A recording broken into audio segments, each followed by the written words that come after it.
diremos a esto? Si Dios es por nosotros, ¿quién contra nosotros? Una vez más, ¿qué le parece si lo repetimos todos juntos? A contar 3. 1, 2, 3. ¿Qué pues diremos a esto? Si Dios es por nosotros, ¿quién contra nosotros? Mira a la persona que tiene a su lado y dígale: si Dios es contigo, ¿quién podrá contra ti? Amén. Aquí no se aplica lo que decía el chapulín colorado: ¿quién podrá defenderme? No. Tenemos a un Dios que nos defiende y pelea de nuestro lado. Amén. Partamos de eso. Tenemos un Dios que pelea de nuestro lado. Amén. Pero hablar de la lucha espiritual, si usted analiza, muy pocos o ningún predicador en esta generación, en este tiempo, en esta era moderna, entre comillas, habla al respecto de la lucha espiritual.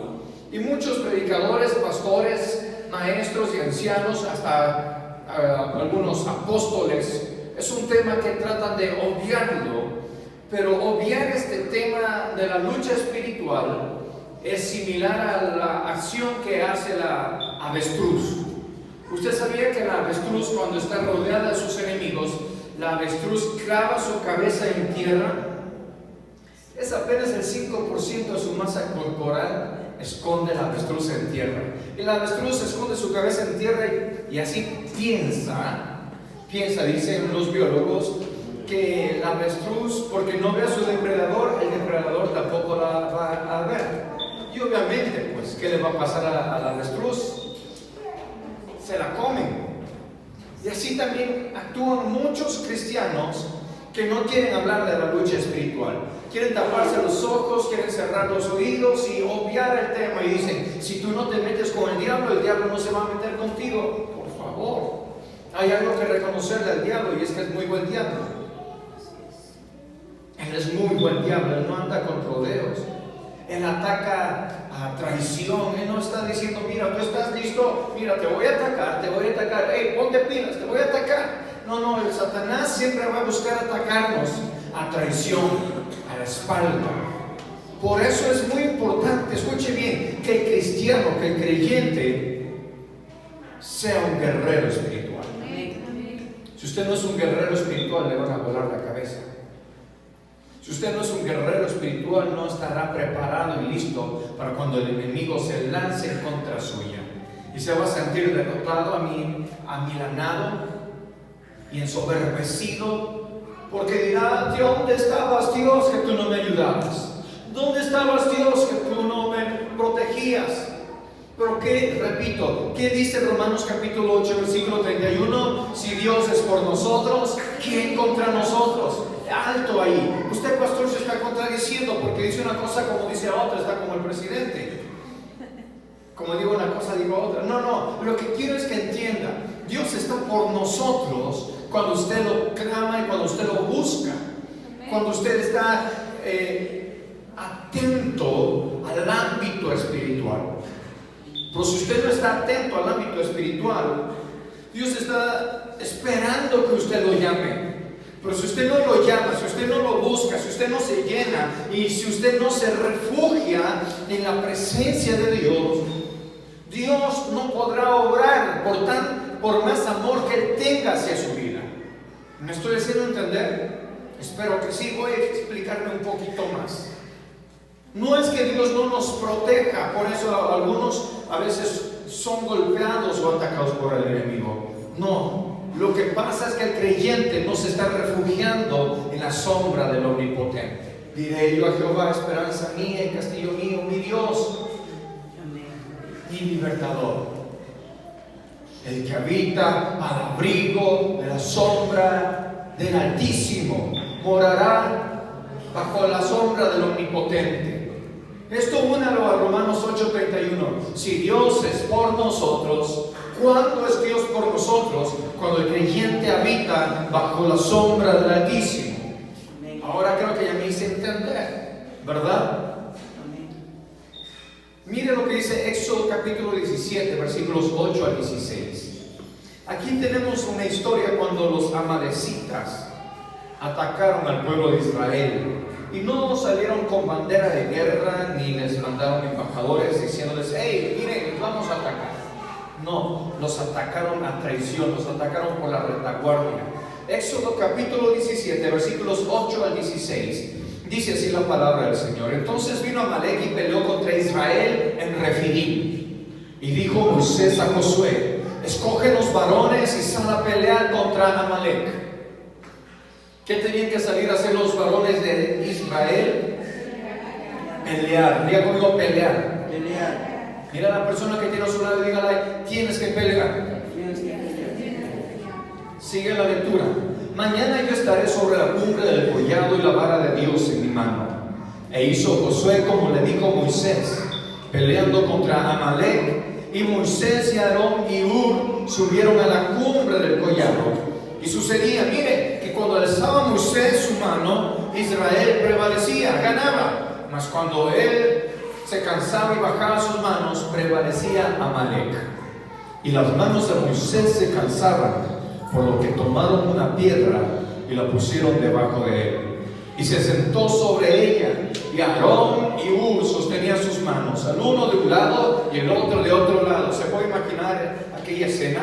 Así hubo en sus manos firmeza hasta que se puso el sol.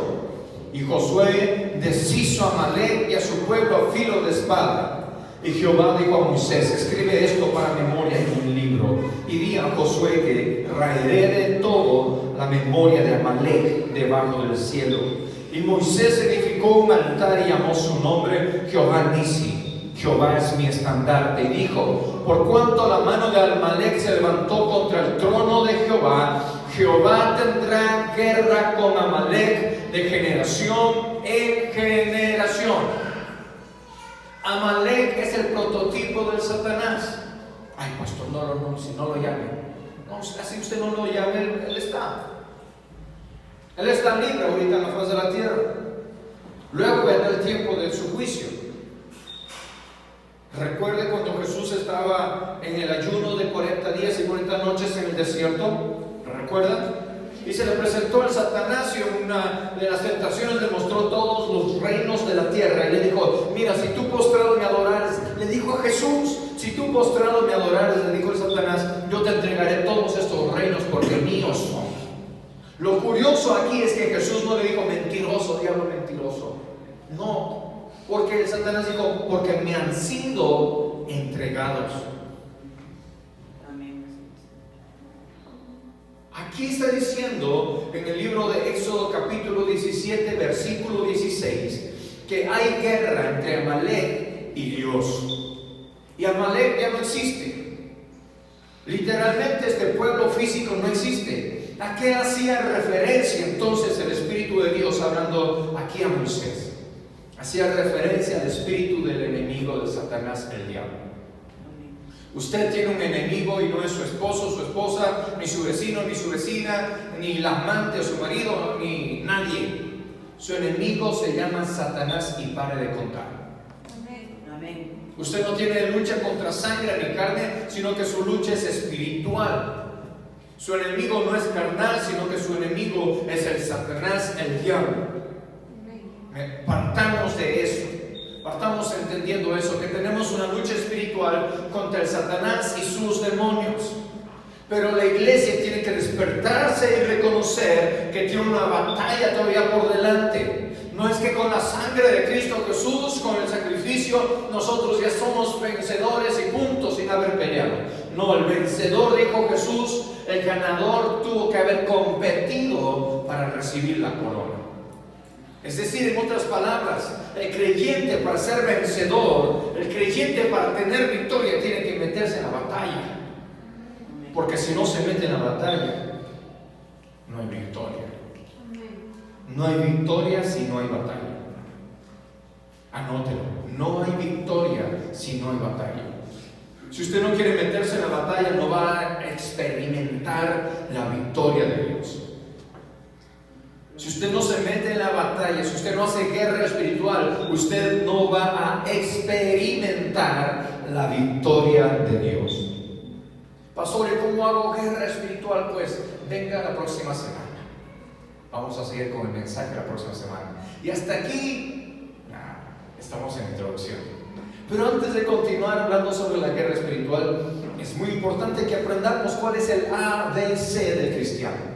¿Usted sabe cuál es el ABC del cristiano? Biblia, oración y ayuno. 9. El ABC del cristiano es, primero, que en el nombre de Jesús echemos fuera demonios. Marcos 16, 17. B, que la sangre de Jesucristo nos lava de todo pecado. Efesios 1, 7. Y la C, que por las heridas de Cristo somos curados. Primera de Pedro, capítulo 2, versículo 24. Repito, el ABC del cristiano es que en el nombre de Jesús echamos fuera demonios. ¿Dónde está eso, pastor? Díganmelo suavito. Marcos 16, 17. Escriba. B, que la sangre de Cristo, ¿para qué sirve la sangre de Cristo? La sangre de Cristo, dice la palabra de Dios en Efesios 1, 7, nos lava de todo pecado. Y C, que por sus heridas somos sanados. Primera de Pedro, capítulo 2, versículo 24. Dice, quien llevó él mismo, hablando de Jesús, nuestros pecados en su cuerpo en el madero, para que nosotros, estando muertos a los pecados, vivamos a la justicia. Y concluye el versículo así, y por cuya herida fuisteis sanados. Amén. Por cuya herida fuisteis sanados. ¿Todos saben manejar un vehículo? Yo creo que la mayoría sabe manejar un vehículo. La llave, ¿dónde se la coloca? ¿En la llanta, en la cajuela o en el motor? La llave del clutch. ¿Dónde coloca usted la llave del clutch? ¿En la llanta, en la cajuela o en el motor? Pastor, pues es obvio, tengo que meterla ahí al ladito del volante para darle arranque y encender el vehículo. Exactamente. La palanca de cambios, ¿para qué sirve? ¿Para poner gasolina? ¿Para rodar? ¿O para meter cambios? Para meter cambios. Para darle más velocidad al carro o más fuerza. La puerta, ¿para qué sirve? Para colgarse, para tender la ropa, para usarla de sartén y cocinar, o para entrar al carro. ¿Para qué sirve? Parecen preguntas absurdas, pero ¿cuál es el propósito de esto? Ponga atención, verá. Es que a veces los cristianos no sabemos usar las armas que Dios nos ha dado. No sabemos usarlas. Y estamos atravesando alguna crisis espiritual y queremos aplicar las llagas de Cristo. Y Señor, clamo y reprendo por las llagas de Cristo en la cruz del Calvario. Y no. Usted tiene que saber para qué fueron las llagas de Cristo. Y usted está aprendiendo esta noche que las llagas de Cristo son para sanar. Usted está queriendo reprender al enemigo y le dice, te reprendo por la sangre de Cristo. No, eso es una barbarie. ¿Qué es lo que dice la palabra de Dios? Que la sangre de Cristo es para lavarnos de todo pecado. Efesios 1:7, en quien tenemos redención por su sangre, el perdón de pecados según las riquezas de su gracia. ¿Me está comprendiendo? Amén. Es importante, hermano, hermana, que usted sepa actuar y saber cómo usar con autoridad las herramientas y las armas que tenemos en Dios. ¿Entendemos esto? Ahora la siguiente pregunta, ¿por qué no somos guerreros espirituales? Y muchos no son guerreros espirituales porque tienen miedo. Tienen miedo. Ven una manifestación del enemigo, ven cómo el enemigo, no físicamente, pero espiritualmente se opone y se le cierra las puertas y tienen miedo de meterse a pelear espiritualmente. Dicen, ay, es que, y si el enemigo me pega, y si es que el enemigo me avergüenza, y si me saca todos los trapos al sol. Otra razón por lo que los cristianos a veces no son guerreros espirituales es porque tienen duda. No creen. Ay, no, eso no es el enemigo, eso es la carne, eso es un problema psicológico o psiquiátrico. Ah, no, es porque tiene hipertensión, hipoglucemia. No, esto es por otra cosa, pero no es el diablo. Y tienen duda, o tal vez dudan de que Dios les va a ayudar, pero recuerden Romanos 8:31. ¿Qué pues diremos a esto? Si Dios es por nosotros, ¿quién contra nosotros? Amén. Si Dios es por usted, ¿quién podrá en contra suya? ¿Cómo debemos pelear entonces? Debemos pelear de una manera ardua, pero con sabiduría. Debemos ser guerreros espirituales, fervorosos, pero sabios. He escuchado a personas que se ponen a orar y son como trabalengua a velocidad flash. Se les pone a orar y oran de memoria, ni siquiera piensan para hablar. Y a veces hablan hasta cosas absurdas. Y hay que saber cómo orar, hay que orar con entendimiento. Una cosa es orar, otra cosa es predicar. Yo no le voy a estar predicando a Dios. Yo tengo que orar y conversar con Dios, pero con entendimiento. Y también voy a orar reprendiendo al enemigo con sabiduría. Años atrás enseñaban de que al enemigo hay que reprenderle y arrojarlo a los lugares secos y ocultos. ¿Y qué pasó? Había lugares, campos, desiertos secos y ocultos donde había pequeños caseríos y la gente veía duendes que le decían el chamuco, veían demonios y había gran manifestación del ocultismo. Y hay que orar con sabiduría. Cuando se ora haciendo guerra espiritual, hay que atar al enemigo, hay que quitarle toda autoridad, hay que enmudecerlo y hay que arrojarlo a los túneles del infierno y encadenarlo ahí hasta el día del juicio del trono blanco. ¿Anotó? Si no anotó, se lo perdió. Si quiere anotarlo, pues véalo en mi canal de YouTube. Así se debe orar cuando se hace lucha espiritual, reprendiendo de esa manera. Pero pastor, es que no, ahorita estamos en paz, es tiempo de guerra, es tiempo de gracia. Primera de Pedro, capítulo 5, versículo 8 dice: sed sobrios, sed prudentes, sed inteligentes y velad, porque vuestro adversario el diablo anda como león rugiente buscando a quien devorar. Lo triste el día de hoy es que muchos ni se han dado por enterados que el enemigo ya les ha devorado. Mira a la persona que tiene a su lado. Mírala con ojos espirituales. ¿Está entero o ya está devorado? Mírala. Pastor, este está gordo. Este no está devorado. No, míralo con ojos espirituales. ¿Está entero o ya está devorado? Y repito, lo triste es que muchos creyentes ni se han dado por enterados que ya están siendo devorados o que han sido devorados. Que se han convertido en marionetas del enemigo. Que se han convertido en instrumentos del diablo. Que el enemigo les ha hecho caer una y otra vez en una atadura y en un pecado. Ni se han dado cuenta cómo el enemigo les sacó de un ministerio.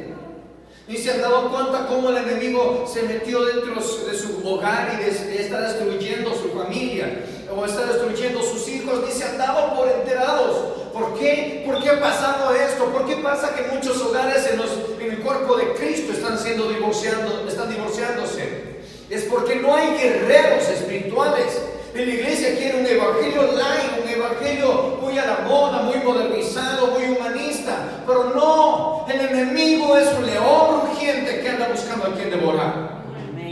Y la iglesia tiene que estar velando, la iglesia tiene que estar vigilando, la iglesia tiene que estar haciendo guerra espiritual. La iglesia tiene que despertar su adrenalina espiritual y comenzar a gritar y comenzar a batallar espiritualmente contra el enemigo y decirle al león: te vas en el nombre de Cristo Jesús. Amén. No vas a entrar a mi casa, no vas a entrar a mis finanzas, no vas a atacar mis hijos, no vas a atacar mi hogar, no vas a atacar mi salud, sino que en el nombre de Cristo Jesús te reprendo. Amén. Pero ¿dónde está esa adrenalina espiritual?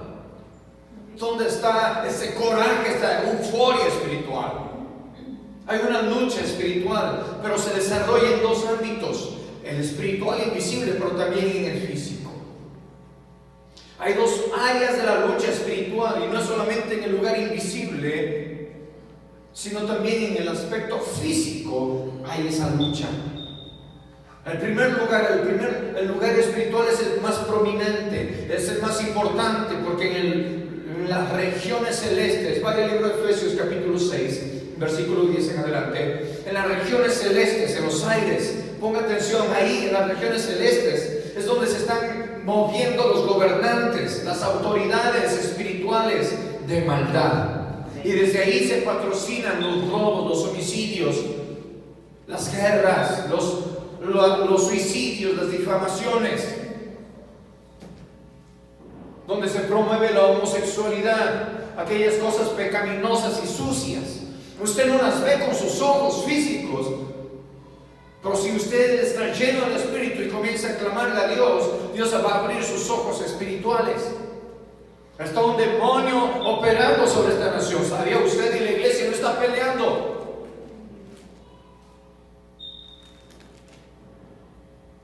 Hasta el año pasado estaba operando fuertemente un demonio de pedofilia en Ecuador. Hoy está operando un espíritu de corrupción y de pobreza. Que si la iglesia, ponga atención, si la iglesia no se mete a hacer guerra espiritual, Ecuador va a caer en la ruina. Es que necesitamos otro presidente, necesitamos otro gobernante. No. La iglesia tiene que hacer guerra espiritual. Pero, pastor, ¿de qué sirve que yo ore si ellos siguen robando? Iglesia, usted no conoce el poder de la oración. Entonces, si usted piensa que nada va a suceder cuando usted ora, usted no comprende todavía el poder del cristiano. Cuando la iglesia ora, las autoridades se mueven por la voluntad de Dios. Amén. ¿Está peleando? Iglesia, vamos, tenemos que despertarnos. Mira a la persona que tiene a su lado y dígale: desata tu adrenalina espiritual. Están medios tibios. Dígale: desata tu adrenalina espiritual. Si quiere mechonearle, no lo haga. Hay que desatar esa adrenalina espiritual. Si alguien se mete en su casa a robar, usted le va a decir: oiga, téngala. Por más cobarde que sea, va a coger más que sea el zapato del taco de su esposa y va a salir así. A ver, sea lo que sea, usted va a proteger su casa. Así también la iglesia tiene que proteger su casa del enemigo que está atacando. Amén. Gloria a Dios. Del enemigo que les está robando, del enemigo que los está destruyendo.